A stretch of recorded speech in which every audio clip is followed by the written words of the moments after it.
he's basically been there. Yeah, we'd always agree the president would do what we felt was best anyway. The president wasn't the boss of the Secret Service, and even if he wanted to, I think he was being just a little jovial about it, but they did what they were going to do anyway. President Kennedy was thinking about his speech. He was thinking about legislation. He was thinking about world events with his bad back even. The last thing he was thinking about is, why is our Godfrey back there? Get him off that car. People believe that stuff. Can't believe it. And yeah, we'll play these. Now, some of the audio is a little up and down. Keep in mind, early 90s, phone connections and whatnot. But yeah, some of the actual interviews, all these gentlemen have passed away. Yeah, Sam Kinney, driver of the fall car, as you can see, there he is. I'll play some moment. And Floyd Boring and Gerald Bain. And yeah, they're all denying to me that President Kennedy ever ordered him off the car.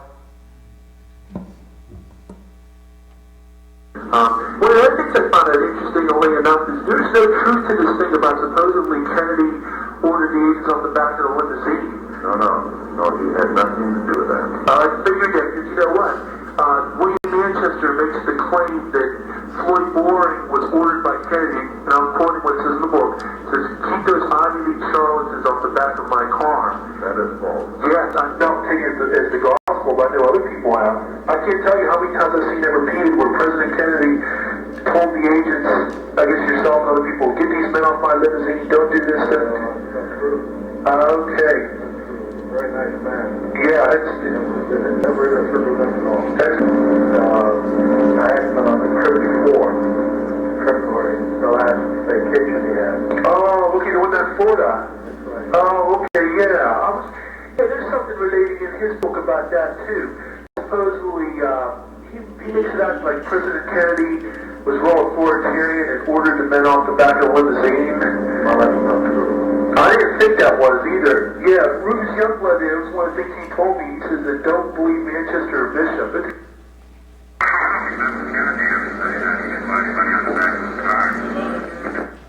Head of the White House.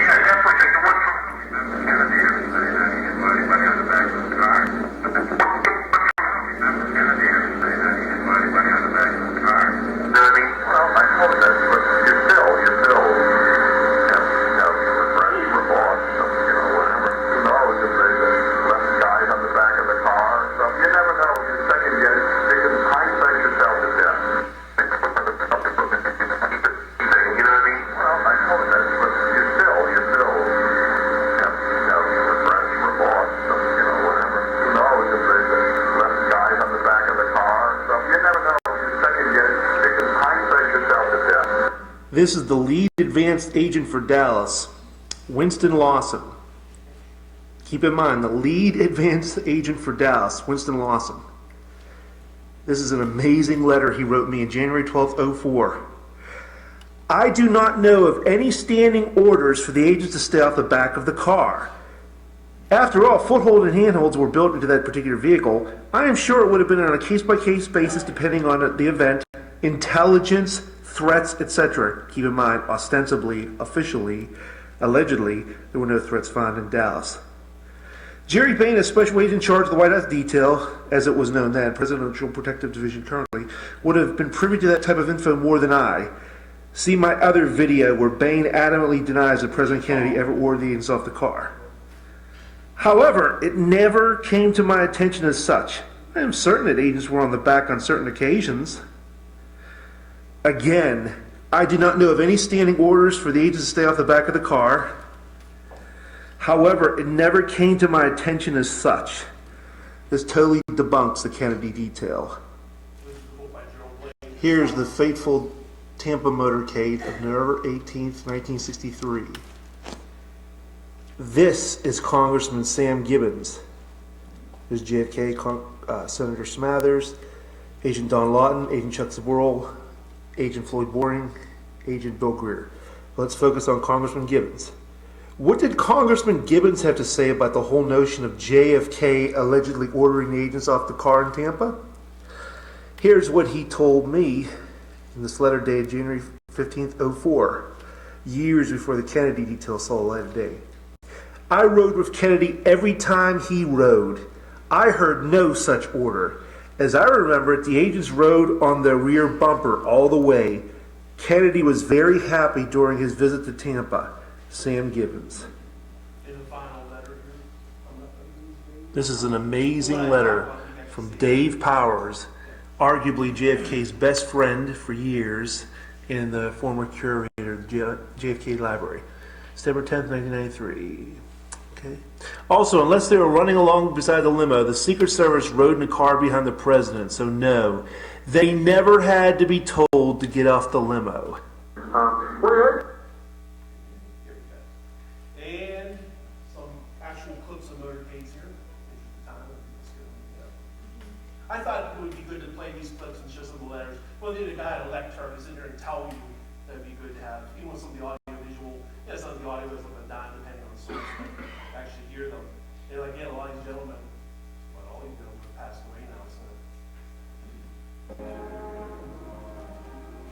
Thus, the motorcade to Berlin began. The entire route was lined with people who had waited hours to see the president. The man dedicated to the defense of peace and freedom. Never before had the Berlin Agents on the rear of the car, standard stuff. The audio is not important on these clips. They're just, you got the Irish jig music in there. It's from Trip to Ireland. Hey, there's the press pool in front, filming the motorcade. Look at all those motorcycles. In a moment, you'll see some of my, I'd call them friends, but I don't know if they think of me that way, but some of the former agents, Sam Solomon, Gerald Blaine, the Kennedy detail, Ron Pontius, Win Lawson's also on the back of the car there. They're using the fob car because the limousine broke down. I think it was in Belfast, one of the legs of the trip. Sometimes you'll see the SX100, sometimes you'll see the halfback. Here we are in Italy. It's Win Lawson on the left getting on the back of the car. There's Gerald Blaine, the Kennedy detail. Ooh, forget you saw that clip. Gerald Blaine said that they weren't supposed to be in the back of the car. Ooh. Note the sarcasm. Was killed. Listen. The Secret Service agents normally walk directly beside the car on either side. We do not see any in this photograph, but usually 2 or 3 Secret Service agents will walk on either side of the car so that they are there to spot anyone who looks like a troublemaker. That was from that day. It's Ron Gardner. And this is amazing. This came out a few years ago on YouTube. And again, the audio is not important for this part. This is JFK's trip to San Diego. And you're going to see, they're even going to note it in the narration in a moment, a whole bunch of Marines on each side of the street. You're going to see the press buses and front press flatbed trucks, I should say.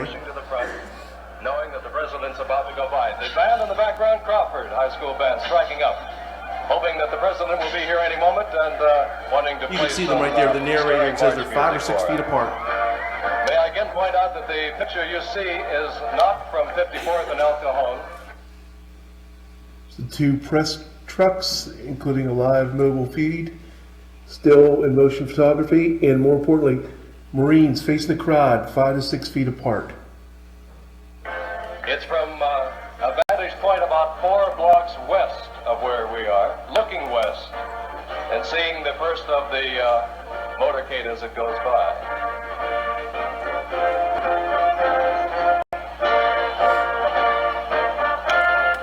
And that's part of the crowd lining the streets, lots of children, the Marines with their hands full. The motorcycle officer, I understand, has been instructed to make sure that everybody does not get out into the street. No reports of whether or not he has run over any toes or not, but doing a good job of keeping them by. Now, the presidential motorcade is approaching 54th and El Cajon. Everybody here is on his feet. The people are beginning to cheer. The people behind me are, of course, quite expectant. You can get a little sneak preview of something you'll see in a second. Again, the audio is not important. First car coming by our camera at 54th and El Cajon. Building rooftops were often guarded between the FDR and JFK days. That's another reason why it looks like a sitting duck in the car, and he wasn't. Secret Service This is agents repeated. normally walk directly beside the car on either side. We do not see any in this photograph, but usually 2 or 3 Secret Service agents will walk on either side of the car so that they are there to spot anyone who looks like a troublemaker. Now keep in mind, in the nation's grief, all those details are going out one ear out the other. Like my mom and dad told me, you're still doing great. Said, Vinny, 9 people could have killed Kennedy. We were so consumed with grief. Those details you're throwing at me that day, when one ear not the other, about agents not being by the car, we didn't think those thoughts. We didn't care we lost our president. So it's only years later, looking in hindsight, you hear what's Ron Gardner talking about there. Look at that. And there you go. This is, you saw a still photo of it, but this is again all through the South American trip. The bubble tops on the back of the car, no rain, agents on the back of the car. Armed forces were on both sides. Look at that. Unbelievable. So my narration, I guess you can And tell these one are more segment YouTube coming videos up. of mine put together. But And you see the excellent motorcycle formation. Press was in front of the car and by the car. Press photographers. And here we go. Look at that. even if people out there think that there was one shooter from the rear, imagine if they would have been on the back of the car and these security measures. Kennedy lives. It's just another assassination attempt like Reagan and Ford and Truman. Notice the excellent security for President Kennedy. Agents on the back of the car, bubble top, great motorcycle formation, military and police line street facing the crowd. It's basically Puerto Rico, Bogota, Colombia, Caracas, yeah, Costa Rica later on. Okay, that's basically for those clips. Oh, was it interesting? I'm always on their mind. That's a Willie Nelson song. I'm always on Clint Hill and Gerald Blaine's mind. See this in a second here? This is a man named Vince Palamara. Do you know him? I'm familiar with him. I don't know him. He says that, I guess, we'll talk about this, that he sent you a 22-page letter. I recall receiving a letter which... And this man's name is Vince Palamara. He's a citizen who has taken it on his own to become an expert. He's from Pennsylvania, and I don't know him. I've never talked to him. I've just seen it on the web. And he is, I believe he's a graduate of Duquesne University. So let's watch this and I'll get your reaction to it. There never would have been a book if I didn't send a 22-page letter, okay, to Clint Hill that pissed him off so much that his very good friend Jerry Blaine came out with this book as a counter. It's very obvious it's a thinly veiled attempt to rewrite history and to blame President Kennedy without trying to blame him for his own assassination. The fellow we talked about in the last interview, Vince Palamara, have you seen his letter? No, he's been critical of... Well, I'll accept his. Are you worried that he's being... Well, maybe he has some secret agenda, I don't know. Secret agenda. This is a man... Like I said, little old amateur me out in the wilderness, but here's Gerald Blaine and Clint Hill with their buddy Brian Lamb, the CEO, and they got to bring up little old amateur me. Out of nowhere, if you watch the videos and the whole, it's out of context. I talk about Jackie in Pakistan and blah, blah, blah, and John Jr. This gentleman, Vince Palamara. And then it comes up again, second time, my wife and I, Amanda, were watching 2012. They won't mention me again, come on. And there's these beautiful stories about Mrs. Kennedy and me, which actually is a really nice book other than a few pages about the assassination out of nowhere. This gentleman, Vince Palamara, do you remember him from the last time we spoke? This is before my first book was out. And I didn't even have a book published yet. I was just the amateur out in the woods, you know? And I was like, phew. And thou protestest too much? Why were they doing that? And here's the thing, this is the big discovery. If I'd say one of my big discoveries is building rooftops were normally guarded, FDR, Truman, Ike, and JFK eras. This is when, you have to search newspaper archives for it. This is Pittsburgh, 1944. 10,000 policemen were stationed along the motorcade's route. Rooftops were ordered to spectators. Okay, and you can read the rest there, the old Roosevelt smile. You might say, oh, okay, I always like to throw a little devil's advocate. Hey, I was doing World War II. Okay, yeah, whatever. Well, here's Truman. Uh-oh, World War II's over. And they're still scattered throughout the crowds. Police guard every street. And then, more importantly, building rooftops again. Here it is. You have to pay money through newspaper.com, I think it's called. You get these, but there you go. 1959, Eisenhower. You know, look at this. Even the manhole covers were battened down, and the suspicious strangers were not barred from buildings and rooftops. You might say, okay, that's good. What about JFK? Here you go. This is from a book from 1962, long out of print, called What Does a Secret Service Agent Do? Like I said, long out of print. 1962, the year before Kennedy's assassinated. And this will be blown up in a second. But the thing is, This book would not have been written without the cooperation of Chief Raleigh, who's pictured, and Chief Inspector Michael Torina, who I also corresponded with. Chief Inspector Michael Torina wrote the Secret Service manual. So if anybody in the world would know about proper procedures, he would. And again, this is an over-the-counter book, albeit it's been out of print since like the early 70s. And who cared about these things other than me back then, but that's another story. If the president is to appear in a parade, agents and policemen are assigned posts atop buildings and on the street along the parade route. Just digest that for a moment. Wow, that says it all. And then officers, other tremendous information, exceptionally large crowds are expected. The Secret Service may call upon the armed forces to station troops along the line of march. Agents of the White House detail ride in the same car. Others will walk or trot alongside, while still others ride the automobile in front of them behind the presidential car. This was standard stuff. And again, what should be in the back of your mind is, ooh, look, it's a Bruder film. It looks like they won't buy the car. It looks like a sitting duck. Gee, I wonder why. This is 4 days before Dallas. This only came out in the late 1990s thanks to the ARB, thanks to Oliver Stone's JFK and the JFK Act. This only came out in like 1999. This is the Tampa Final Survey Report. Uh-oh. The sheriff's office secured the roofs of major buildings in the downtown and suburban areas. Now, obviously, officially, those buildings weren't guarding Dallas or Dealey Plaza or Main Street or nothing. There's spectators all hanging out of the windows. Nobody guarding rooftops, but this was the longest domestic motorcade President Kennedy ever had, 28 miles. And I also spoke to Russell Groover, who was the lead motorcycle officer in Tampa. He said, oh yeah, there was on every multi-story building, there was armed guards with shotguns and Thompson submachine guns ordered to shoot if anything got out of control. And he started out, he goes, we want to make sure that our boys weren't in harm's way, but they had a diamond formation, which was much better in Dallas.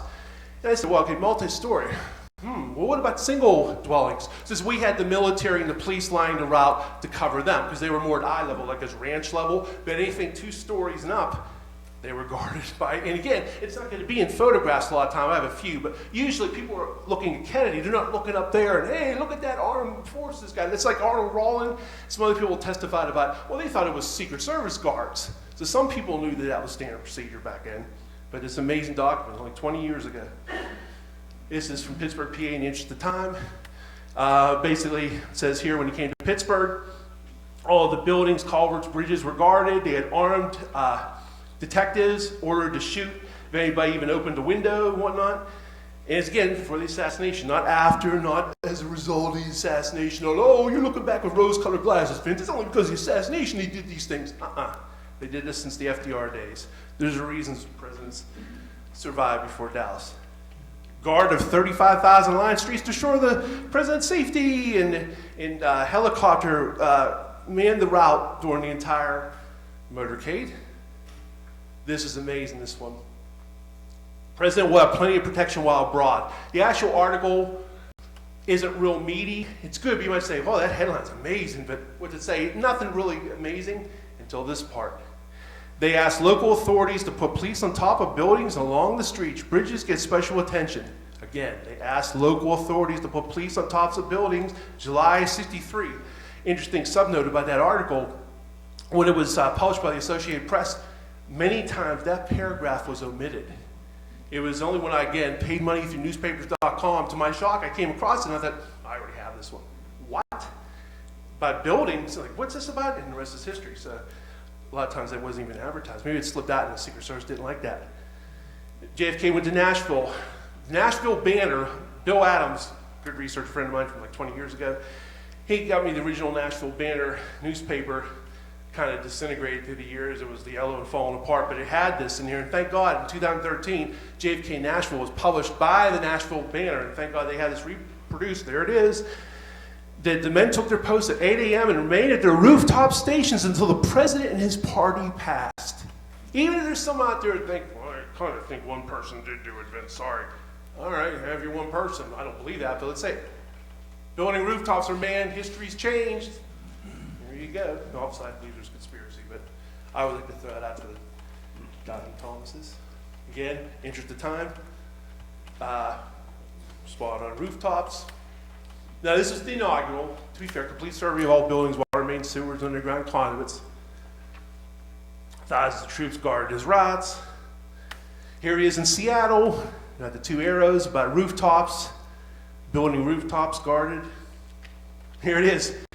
An unannounced rot, some manning rooftops. Here's in Paris, rooftops again.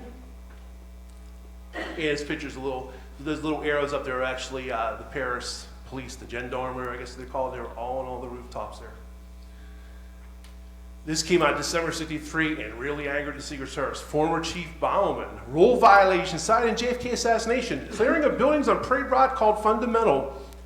And he said this was true in Washington, D.C. motorcades, and also all out-of-town motorcade routes.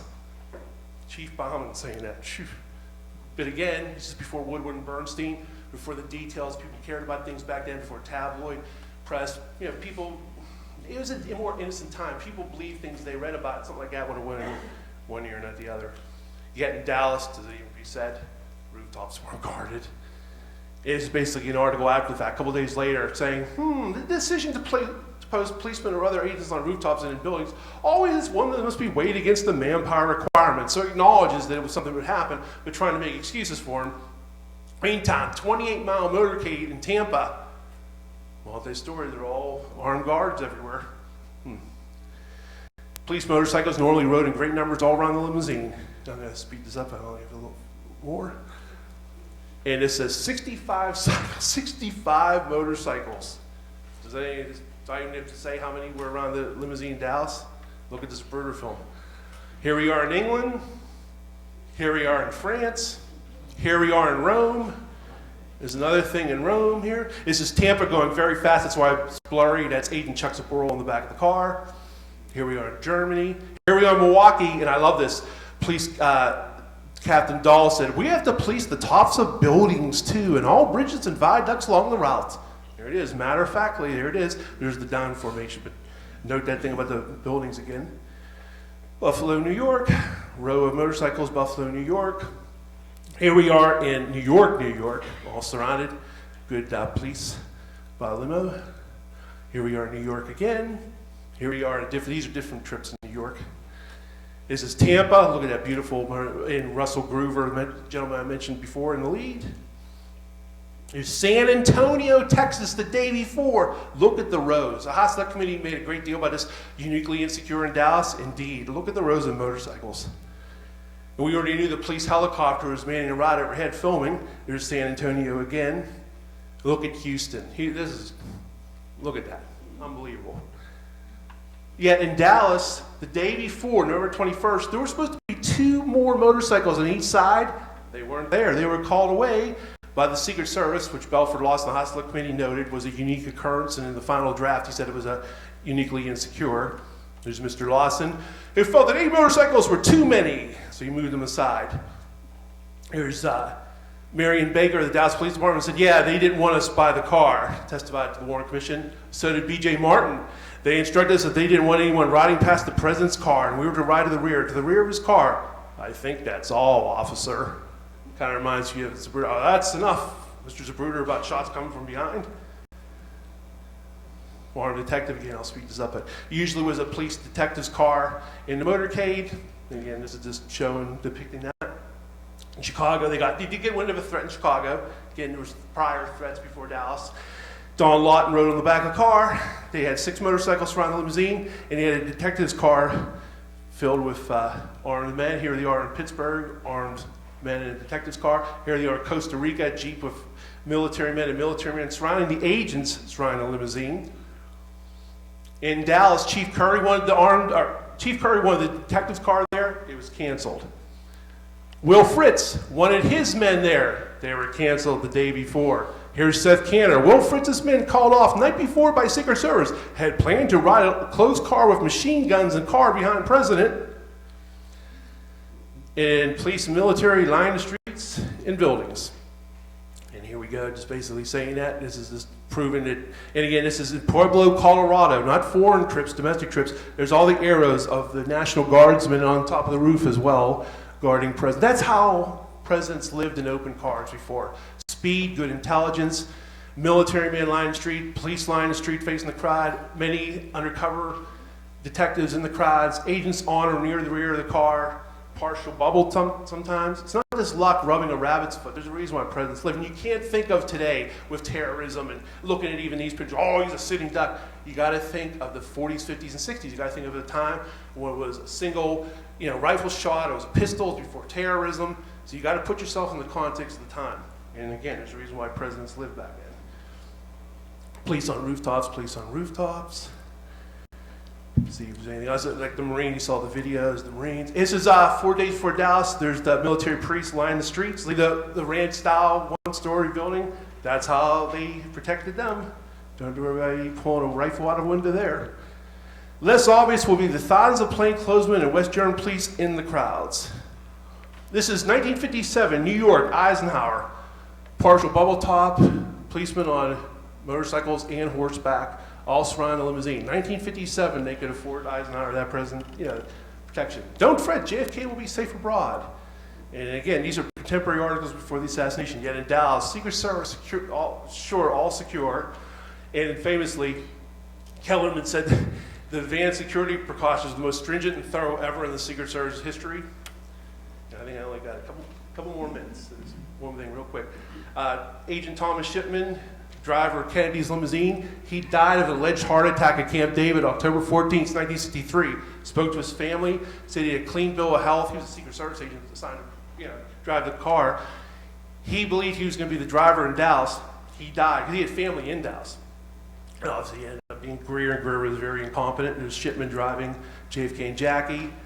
There's Shipman driving Kennedy in D.C. He died again a month before. I only found this out like 20 years ago. And a little old me out in the wilderness found out these gentlemen passed away. And the interesting thing to it, I'm almost done here. Chuck Zaboral, agent on the rear of the car, he served in the Marines of Oswald. What a coincidence. If that's a coincidence, it's a coincidence. But he served at Camp Pendleton at the very same time of Oswald. So that's pretty crazy. My 3 suspects are Floyd Boring, who was the planner of the Texas trip, who was the man who gave out all the advance assignments and did all the advance work, and basically was the one who conveyed about JFK not wanting the agents on the car. And he tells me adamantly there's no truth to that. And again, I'll just fly through these.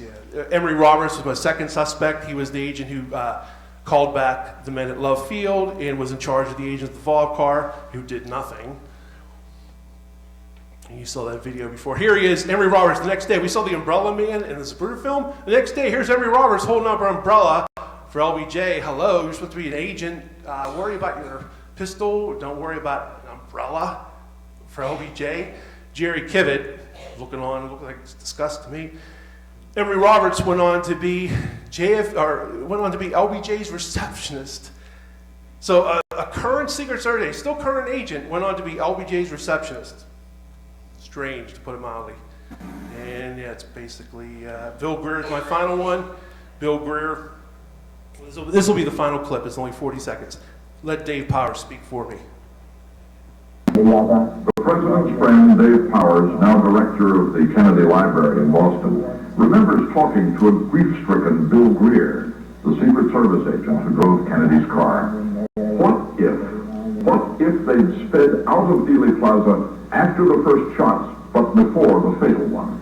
I found it always, and so did he, about Bill, all those agents were very close to us, and they felt so bad. If the driver of the President's car had stepped on the gas after the first 2 shots, yes, the President would be alive today, and he'd be 71 years old, and he'd be the director here.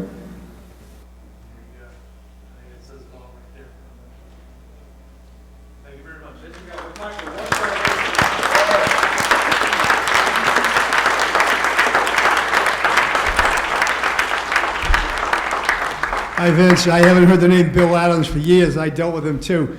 I got just a couple of quick things to go through here because I think they're important. First of all, I'm acknowledged briefly in the Survivor's Guilt book.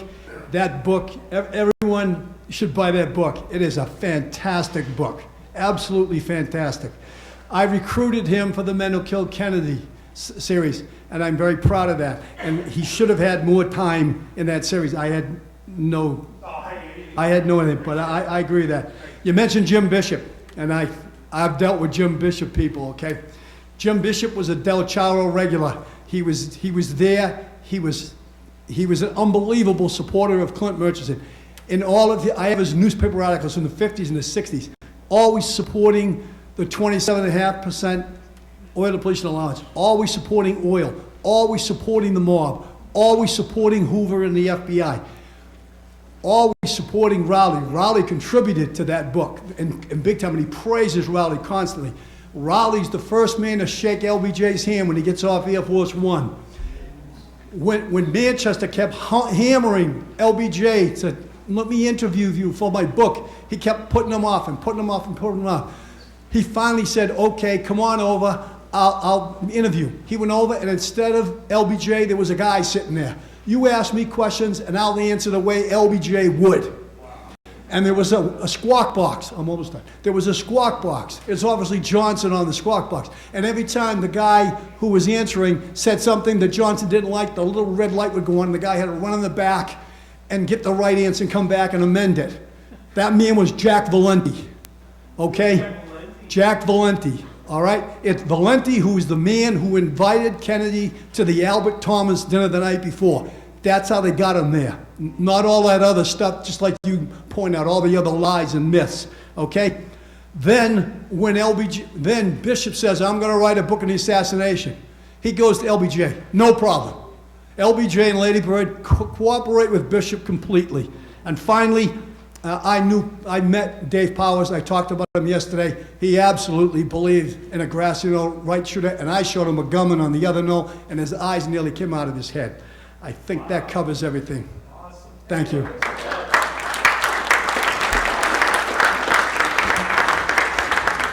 Ladies and gentlemen, give me another round of applause for Vince Palamara.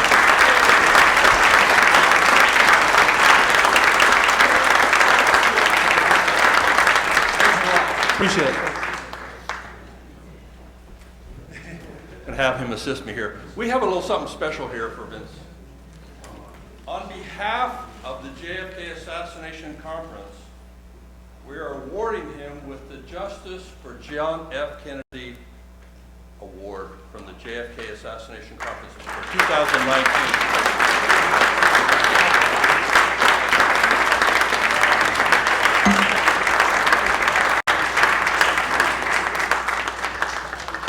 I want to say a little bit about Vince. Before he came in the room, I asked him about how he got involved with this, and he said that Penn Jones Jr. had advised him to pick a topic and research the hell out of it. I think he took Penn Jones' admonishment quite well. When I think about Secret Service, there's nothing else that comes to my mind other than Vince Palamara. He is the source authority, is he not? Now, correct me if I'm wrong. I read on the internet, and you know how reliable that can be, that you started this in 1988. Were you in the third grade or what? I began my interest in the assassination in 1978. I was 12, so I was 22. My mom and dad still doing great. Huge Kennedy fans. My mom still cries on certain occasions about President Kennedy. It really affected them deeply. So it affected me. I was born in 1966 after the effect, you know. And it always has struck a chord with me, and then the rest of the system. Don't get me wrong, I'm also interested in his life too, but something about his assassination, and it would just make a long story very short. Very short, like 30 seconds. What it boils down to is I got 4 days, that book, I should know this, Associated Press, UPI. Anyway, and there's a picture in there of Clint Hill by a limousine. I was interested in a show called The Wild Wild West, a fictional show about the 19th century Secret Service with Robert Conrad. So I was already interested in Secret Service in a weird sort of way. I said, who is that, Mom? I said, that's Agent Clint Hill. Some reason it just resonated for me. From that moment on, I just started looking at the Secret Service. It was all secondary sources at first, but then I got into primary sources, and it was in the early 90s. In fact, I don't know if Dr. Weck's still here.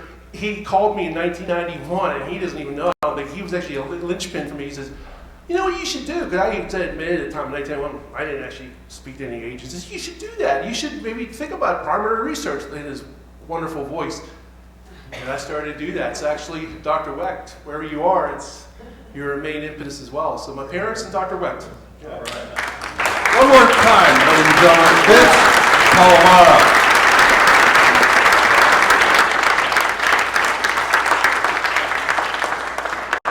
Well, ladies and gentlemen,